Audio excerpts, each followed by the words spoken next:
You. Now, we all know that safety is everybody's responsibility, that we are the subject matter experts and we are guiding the program.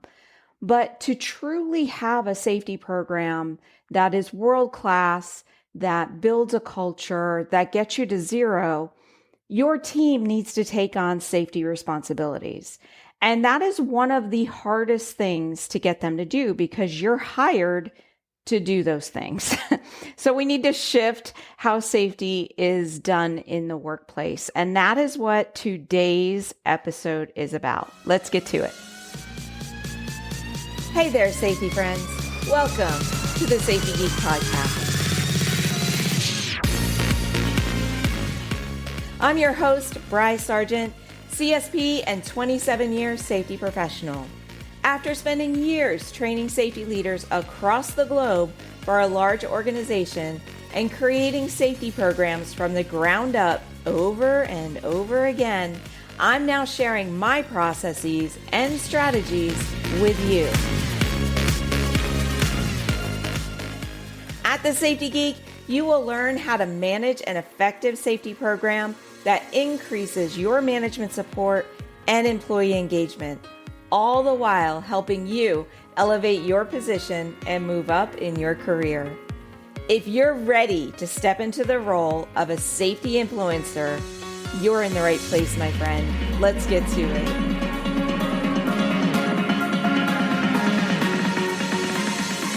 Hello, my safety friends. Thank you so much for being here today. So today I have something special for you. It was about a year ago. I did a presentation for Safety Connect 2024. So I'm recording this now in 2025 in the summer. But that presentation was so well received. Like even my Safety Management Academy students that attended Safety Connect was like, can you get me a recording of that presentation? So it can be found in the SMA portal when you are a student of Safety Management Academy, but I wanted to share it with you today. And it's all about getting your team to take on safety responsibilities because we know that safety is everybody's responsibility. But when safety is added to an organization, they tend to overload us with a lot of the work of safety, things that because of the line of power and the authority that we have, we are not the best people to be doing those things. So that's what this discussion is about. It's a little bit of a longer episode, but I hope that you enjoy it. So thank you so much for listening, and I will chat with you again next week. So the role of safety in the workplace has been set up wrong. Traditionally, over the years, we have been put at a disadvantage. And that is because safety should not be in charge of safety. We shouldn't be doing the training. We shouldn't be doing the coaching. We shouldn't be doing the investigations. And I'm sure that you've heard that we are the coach of the coaches. But what does that mean? And what does safety like that actually look like? And safety should not actually be doing the work of safety, but they should be coaching the people who do the work. So today, I want to present to you a new model of how your safety program should be organized. But before we get into that, let me introduce myself. My name is Bryce Sargent. I am a CSP. I have been doing safety for, I think, about 27 years now. I actually started out in the hospitality industry, and then I landed in the transportation industry. And then from there, it has just gone to many, many different programs. I've actually started tens of different safety programs from the ground up in 15 different industries. I used to work with OSHA as an SGE for their VPP program. And 5 years ago, I started the Safety Geek. And the Safety Geek is a business where I coach and train safety managers just like you. I help you advance your safety career. And that is my mission. I believe that safety is one of the most important departments in any profit organization because we have a positive impact on all of the other areas of that organization. And if our impact is that good, we do deserve that seat in the C-suite. So I am working to elevate the role of the safety manager. And that when we can do that, it'll change the way that work is done. And in addition, it's going to help you. So I am here for you. I'm not here for the company. I am here for you. So I coach and train safety managers. So let's talk about what we're doing today. And I do have some things that are going to bring us around into what I'm thinking, because I know when I say that we should not be doing the training and we should not be doing the investigating, everybody kind of freaks out a bit. Like, wait a minute, that's all I do. I see it whenever I'm speaking at conferences and I'm talking to people. I see it with my coaching clients. I see a lot of these things happening out there, and I'm just like, that should not even be in your wheelhouse. Your role is higher than that. And I'm trying to get you to change how you see your role. So, what we're going to do is we're going to start off with how we got to where we are now, how we got to where safety is seen in the workplace today. And then I want to show you where we want to go, what this vision of how I think safety should be seen in the workplace looks like.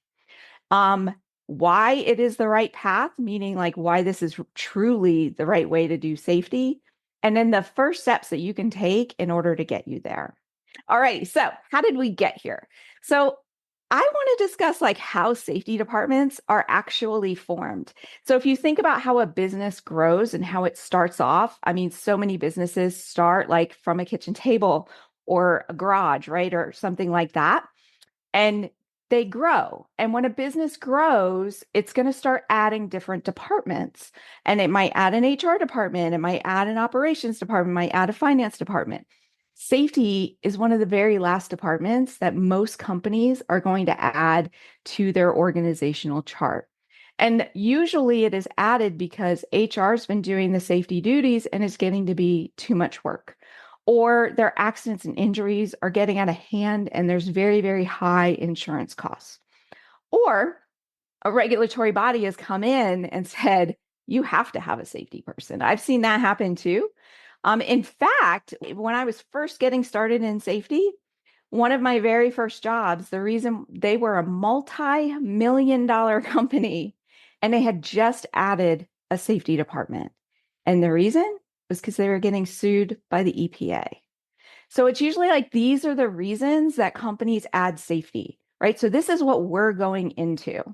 And then when safety managers come in or when they're hired, they are typically brought in to solve that problem, to solve the problem of there's way too much work, costs are too high, or compliance issues. So what do the safety people do? They focus on training, right? Sounds legit. They focus on claims. They focus on regulations. But the problem with regulations definitely is that regulations are not meant to stop injuries from happening. Regulations, when they were created, it was because there was a lot of serious accidents happening in that area. So let's use fall protection as an example. There were a lot of falls happening. So they decided to create a regulation around it. And then, as anyone knows, going back to civics class, how laws and regulations are created in our country, you end up having this period of comments and lobbying and all of that. Those regulations end up getting watered down. So they are never the best practices. So, yeah, regulations are important to know, but they're never going to get you to a zero injury rate because they are not designed to stop incidents from happening. They're designed to stop serious incidents from happening. And our goal should be to reduce all accidents, right? And another problem with the system is that our success is measured by the results that other people create. So that problem is like no matter how good we are at our jobs, no matter how great that program we created is, no matter how much we know about the best practices, if people are not following what we put out there, then it doesn't matter. So, safety management is not about training and regulations. It's about getting people to follow the rules, getting people to follow your policies and procedures, getting people to follow your safe work practices.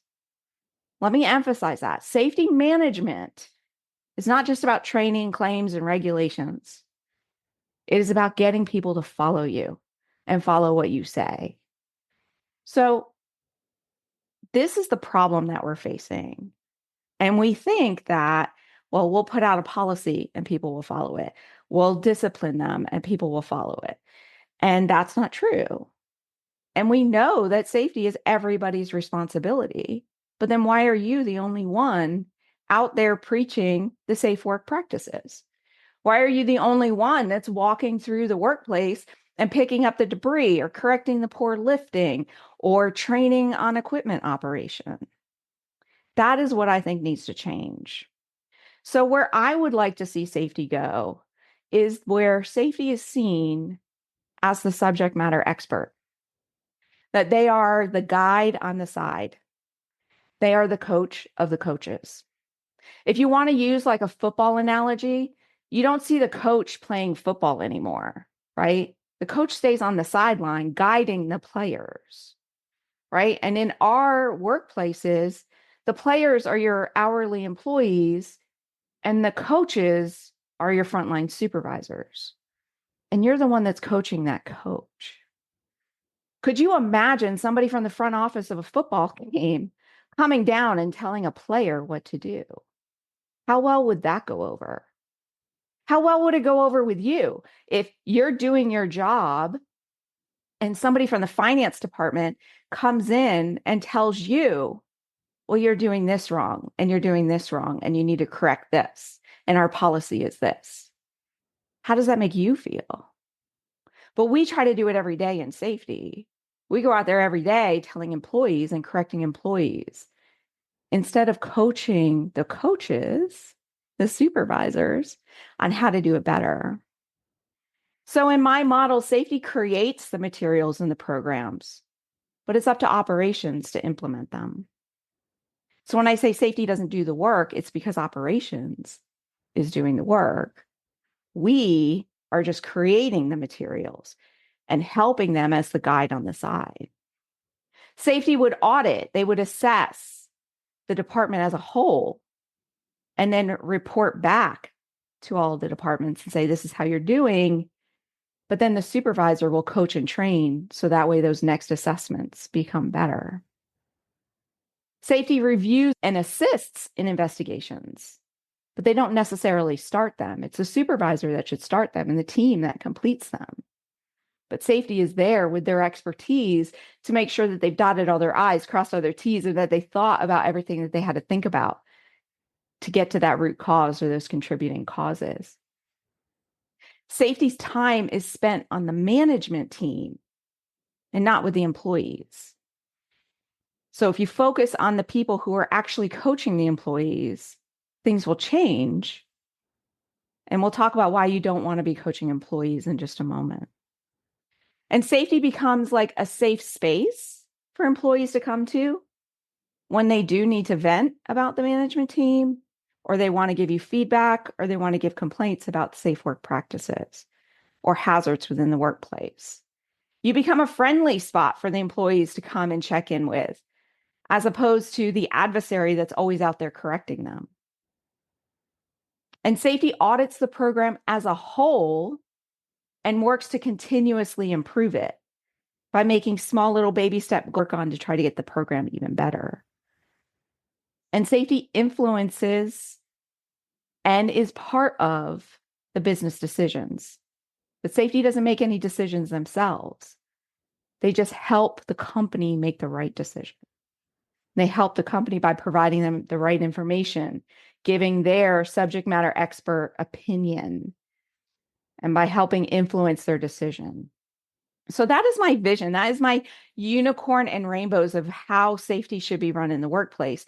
And I know when I explain why this should be done, you'll likely agree with me, but it is hard to change because if you go back to how we were created because there was a problem and they hired us to solve that problem, but they're not realizing the problem is within themselves and their own operations. Because prior to hiring us, they likely had HR doing everything that they're now expecting us to do. They probably had HR doing all the training. They probably had HR doing all the policies and procedures. And they never looked to themselves that, oh, wait a minute, the supervisor should be coaching and training. The management team should be making the safety decisions, right? So that is our vision, where safety is the guide on the side, that safety is the coach of the coaches. but safety is not actually doing the work. If let's say that you were in your workplace and an injury happened, you would be confident that your management team is filling the accident report. They've already taken pictures and started an investigation, and they give you a call just to keep you in the loop. So that way you know it's coming, but it's nothing you have to rush into and correct yourself. Or if you're walking through the workplace and you see somebody doing something unsafe, all you do is have to get the supervisor's attention and point, and they'll take care of it. Because if it comes from you, it's not as impactful as it coming from them. And then you already know that your team has done a thorough inspection of your facility, or that they are regularly training their employees. And your focus is just on, are my training materials up to date? Are my training materials accurate that I'm giving them? So why is this the right path? Because you might be thinking, well, if I'm not doing the training, these people are not qualified to do the training. These people aren't qualified to do the investigation. I am. I'm the CSP, or I'm the one with the experience. And if I keep putting it all off on them, then what's my job, right? Well, your job elevates. Remember, our goal is to elevate the position of the safety manager. You don't see your chief financial officer sitting out there doing the books, right? You don't see your HR manager doing the payroll. Their positions are elevated. So we need to elevate yours as well. There's plenty for you to do. It's just you need to make sure you have everybody engaged. Now, the reason why this is the right path is because our results are measured by the actions of people that we have no authority over. All those employees out there, we have no authority over them. But what they do affects our results. Their results affect our success. If we could have a great policy and they don't follow it, it looks bad on us, right? So what do? We try to intervene and we talk to that employee instead of the root of the problem, which is actually the management team. So people will always listen to the person that has authority over them before somebody who doesn't have authority over them. And there is a line of power in every organization. And that authority comes from that line of power. So if you think about it, you have a CEO or general manager or the owner at the top of the company. That breaks down into like C-suite individuals, if you have those there, like your CFO, your COO, your CTO, and hopefully one day a CSO, a chief safety officer, which then breaks down into the different departments and your department managers. And then each of those departments have supervisors, right? And then each of those supervisors, they might have team leaders or the employees themselves. There's a direct line of power from that hourly employee all the way up to the top of that pyramid. So that is the line of authority. So that person that is creating our results answers to not you, they answer to somebody else, because where are we in that chain of command or that line of power? We're off to the side. We're just like, hi, work safe. Please work safe. Don't do that, And that's the problem, is that we are not in that line of power. So then it's really hard to get people to listen to us. Because asking somebody to go against what their boss tells them, it is really, really difficult to do, right? So I want to tell you a story. This happened to me many, many years ago. And I'm sure you guys can relate. I'm sure like you have first aid kits in your facility. I'm almost positive of that. But the first aid kit services that come in and they fill the first aid kits for you. I mean, they're amazing, right? Especially when you have 2 locations and probably 5 to 6 first aid kits at each location. To have somebody come in and fill those first aid kits is a time saver.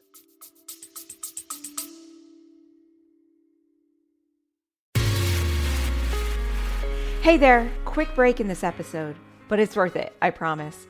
If you ever wish you had ready to go safety templates, checklists, spreadsheets, and tools so that you're not stuck creating everything from scratch, I got you covered, my safety friend. When you sign up for my all access resources, you get instant access to my private resource vault. Plus, you'll get my safety leadership newsletter, where a few times a week, I will send you an email packed with quick, actionable tips that you can use today. These are the same resources and strategies that I have used to build world-class safety programs, and now they're yours for free. So grab them up today. Go to thesafetygeek.com/resources to get your all access pass. Alrighty, let's get back to the episode.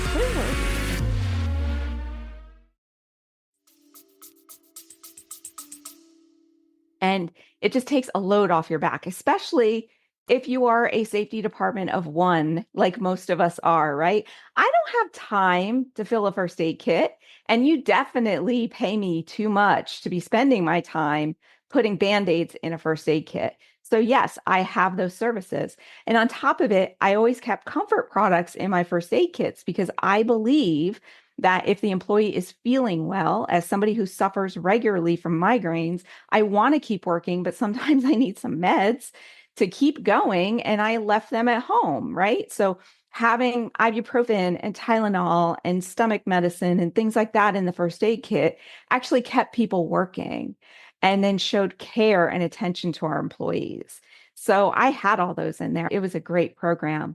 But every single month when they would come in and I'd have to sign that invoice and take it to my boss, it was a moment of tension because he would look at it, not knowing all the benefits, and he would just grumble about this $75 or $100 bill for first aid kits every single month. Why don't you just fill them yourself, right? And I'd have to go back through all the arguments, and he would sign the invoice and we would be good for another month. This went on for years, right? And then one day, he was on a rampage. Something had happened, and I don't remember what. It was something in sales and marketing and merchandising. I have no clue. But literally, he was in the office yelling, creating a hostile work environment, if we want to go that far. But he had fired 7 people that day. And I did not want to lose my job. And the invoice came across his desk, and he calls me into the office. And he's like, I am done. I don't care what you say. You cancel this first aid thing and you just start filling the first aid kit yourself. This is what I'm talking about someone in authority telling you what to do. He had authority over me. I disagreed with him completely. If I had a safety expert that I could have leaned on to say, hey, this is why, in that moment, I would not have done it.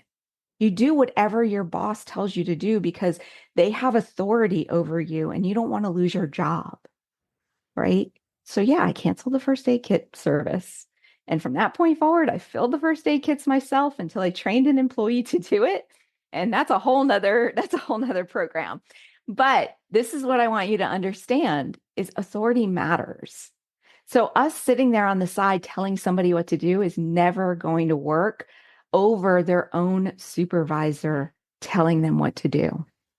So let's also talk about why focusing on the employees don't matter. So if you think like there's a lot of programs out there. And when I first was learning behavior-based safety, they said, if you can't get your management team on board, then work on the employees, and the employees their behavior will change the management team.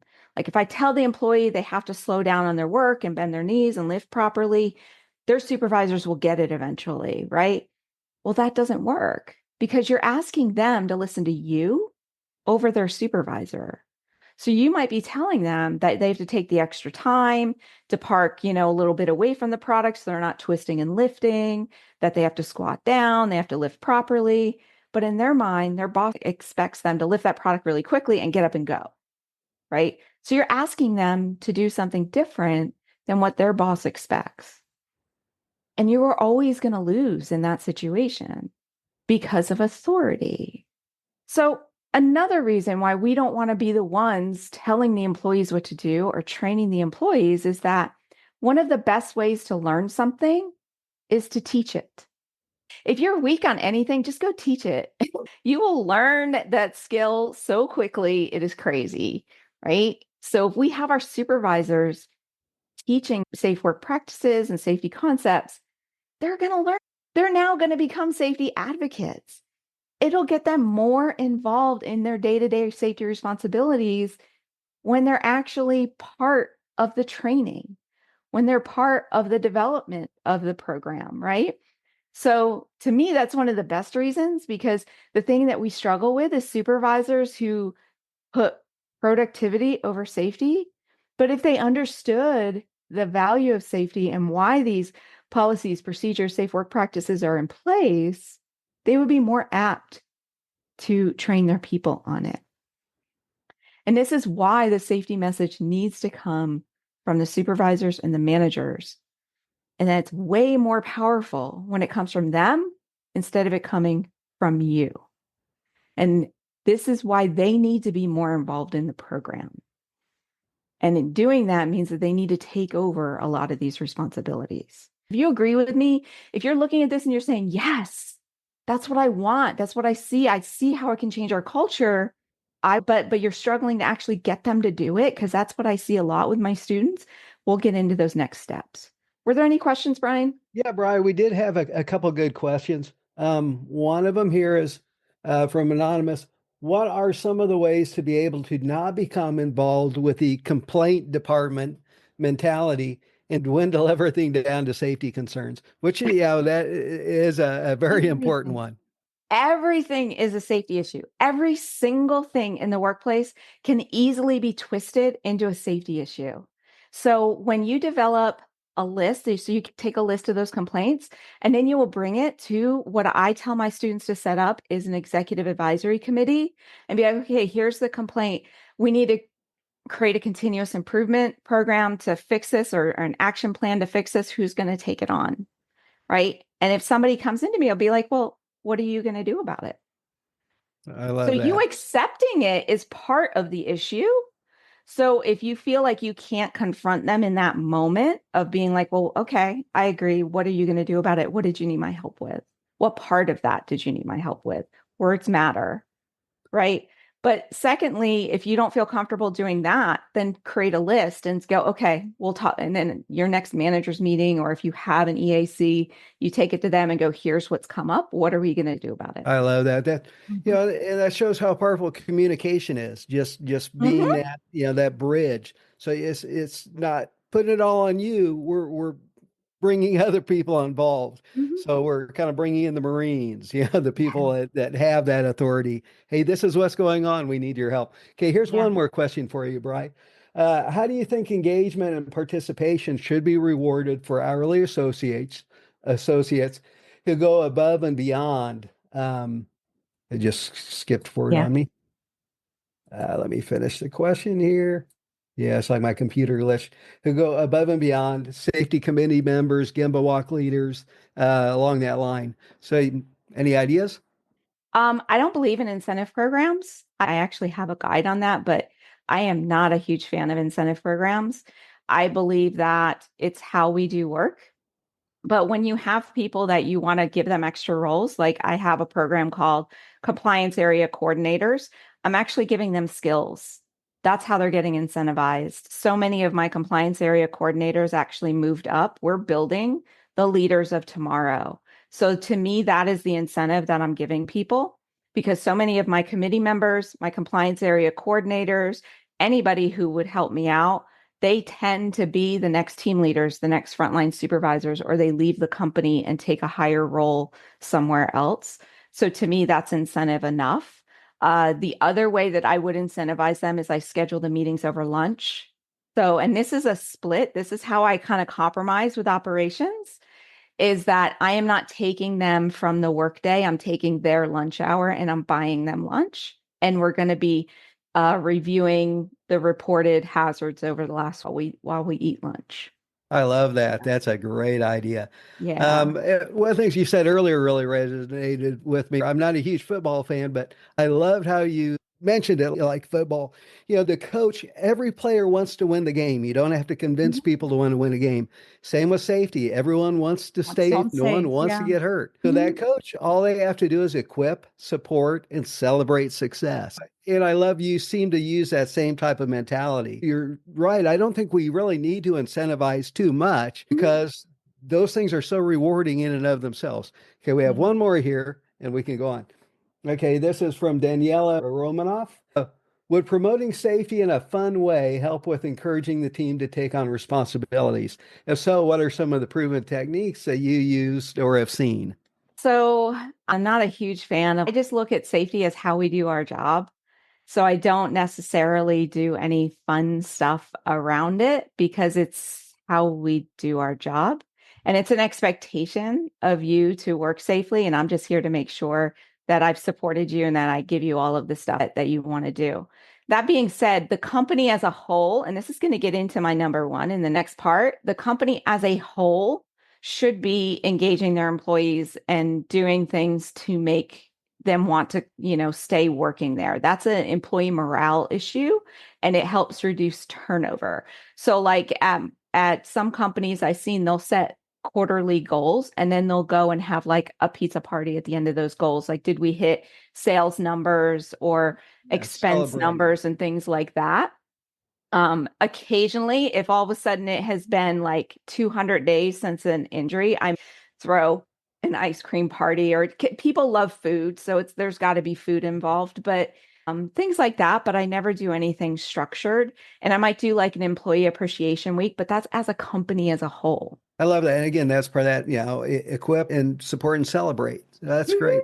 Okay, Yeah, well, I think that's all the questions we got for right now. So I'll let you awesome. continue. So the Thanks. steps to get you started, and where I said that last question kind of triggers my number one. The number one step to get you started is to stop making safety a separate entity. Safety is how we do business. So the words that you use matter. When you call something a safety training, it is now a separate entity. When you give supervisors tasks that are safety tasks, it is now separate. And when something is separate, it can be disregarded, right? So what we need to do is stop using that term and say we have employee training. The topic is safety, but it's employee training. We have an employee committee, not a safety committee. We have work procedures. We have standard operating procedures that include safety. But guess what? They also include quality, productivity, efficiency, all of those things too. So we want to stop making safety a separate entity and start just making it how we do business and an expectation. So that is number one. And this is really hard to do because you'll see me catch myself all the time. I still use the word safety because it's just ingrained in me.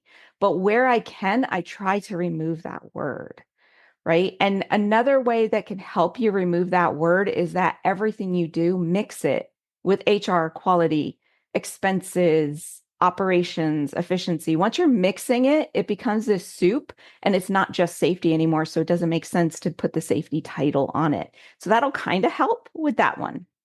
All right, step two is to teach your management team how accountability works. Strangely enough, a lot of people don't know how accountability works. They say, well, we need to hold people accountable. And they think they're doing it, but they're not, or they don't know how to do it. So if you go on to thesafetygeek.com and do a search for accountability, you can find a whole article and an infographic and everything to help you with this. But there are 5 steps to accountability that your management team needs to be trained on. And the very first step is commitment, meaning that whatever the policy, the procedure, the work practice, whatever it is, they are committed to it. Everybody agrees on it. Everyone is on the same page. Step 2 is you're going to train everybody on it because you can't hold people accountable if they've never been trained on it. So you're going to train everybody on it and you're going to make sure that they understand that training, not just like the little check mark I told you and you signed an acknowledgement. Number 3, there has to be consequences attached to it. What is going to happen if they don't follow that policy, procedure, or work practice? There has to be consequences. Thinking back to my first aid kit, I thought I was going to lose my job, right? That was the consequences. So, what are those consequences? And the person giving those consequences has to have the authority over that person, meaning they have to be in that line of power. So it used to be at one of the places I worked that they had me write up people for safety issues. And I could fill their HR file with safety write ups. It did nothing to change anything because I had no authority over that person. But the moment their supervisor wrote them up, behavior changed, right? Change, things happen. They could actually get fired over that supervisor write-up. They couldn't even get fired over mine. And step 5 is consistency, meaning that you have to apply the same consequences consistently, regardless of who it is, regardless of the results, regardless of the situation. A lot of times people will apply consequences after an accident, but they do no consequences on that same exact behavior that didn't cause an accident. The behavior didn't change. It's just this time an accident happened. Oh, now they're going to get written up, but they didn't lift properly for 6 months and you did nothing about it. So it has to be consistent. That is accountability. That is step 2. Step 3 is make it an easy button. You have to create, your job will be to create the materials and to analyze the data and to find the gaps and create that continuous improvement. But the supervisor's job is to coach and train the employees and to do the investigations. So give them tools that are bite-sized. They don't have 40 hours a week to do safety, right? They might have 5 minutes a day, 10 minutes a day. Give them little bite-sized training pieces. Now, I know some training has to be done by a certified trainer. Some training does need to be formal, and maybe you will be doing that. But the reinforcement of that training can be little bite-sized pieces from your supervisors. That they're still hearing it from their supervisor, even though you had to do the formal training since it took like 2 or 3 hours, right? Because they don't have that kind of time. Although I believe formal training should be done by an employee and not necessarily by you, whole nother discussion. Empower them to do it their way. So a lot of times we think that the supervisors aren't capable of doing these things. Train them how, and just give them tools that they can choose from and say, do it your way. And they will surprise you. I have rooms of supervisors over and over again. And I just give them my tools and I go, okay, give me a 5-minute presentation on, fire extinguisher safety or something. And they knock it out of the park every single time. So just give them the tools and let them do it their way. Do not give them a structured meeting that they have to follow because it might not match their personality. Tell them what to focus on. You have the data. You know where your problem areas are. Don't let them guess what to coach on, because if you do, they're just going to coach on the same thing over and over again. Give them 3 areas to focus on for this week and say, this is what I want you coaching on. And simplify your forms. Don't let your forms get too long and too detailed, a half page, and only document if you absolutely need to document. And bring in employees to assist them if you need to. That could be employee committees. It could be like I have my compliance area coordinator program, those type of things. I know I'm running out of time, so I'm trying to go quick. Step 4 is I want you to step into the role of the coach. More like a life coach than like a football coach. Okay. Like you are there not to tell them what to do. You are there to help them become the hero. You are just the guide on the side. You are not the hero. You are their Yoda. Okay. So you are there to help them find the right answer on their own. You don't decide, but you help them make decisions. You lead through collaboration, and you never come up with an answer on your own. Ever. It should never come from you. It should come from a team collaboration. Everyone talking about the problem and coming up with different ideas. And then your executive advisory committee deciding which idea they need to go with. And step 5 is create systems and processes that support this vision. So I have mentioned several things that I teach my students, which is an executive advisory committee, compliance area coordinators, continuous improvement programs, action planning, all that's really good. But every one of your systems and processes needs to support this vision. So think about like your inspections. How are you collaborating with your employees and supervisors on your inspections? Are your supervisors doing inspections? Maybe you're getting pushback on that. So what happens? You do the inspection and then you stop by one work area and you start chatting with employees about the inspection. Or you do the inspection and you chat with the supervisor about the inspection. And then maybe the next time you do the inspection, you grab one employee to do it with you and say, hey, can I grab them for 10 minutes while I go inspect this little area? And that starts to wean them into collaboration, right? So just shift how you design your safety program. And what will happen is your company will see how important their role is in safety and that you can't be the person of authority, that they have to be the ones out there implementing and training and doing all the things and leaning on you as the support staff. And then they will also see the value that safety is providing to their organization because safety is a profit center. A lot of people don't think it is. We might not be a profit line on the accounting charts, but we make the company money in more ways than just reducing injuries. So it is a unicorn job. I think that's where I'm going to stop it because I know I only got about 5 minutes. But if we have any other questions, you are welcome to pop them in the chat. Oh, that was excellent, Bry. Say, I needed to meet with you before I took over my first role as a safety professional back. 2008. But yeah, I love, and we're okay with questions. If anyone has any more questions, be sure and throw them in while we have Brian. We have some time. Again, she has a wealth of practical information. I love how pragmatic your information is. So this stuff that people can take. It's not theory. Yeah, I can take this and run with it. You know, Yeah. your steps. I love your integration of safety into everything that happens. And I couldn't agree more on that. Safety does impact the bottom line far more than people think.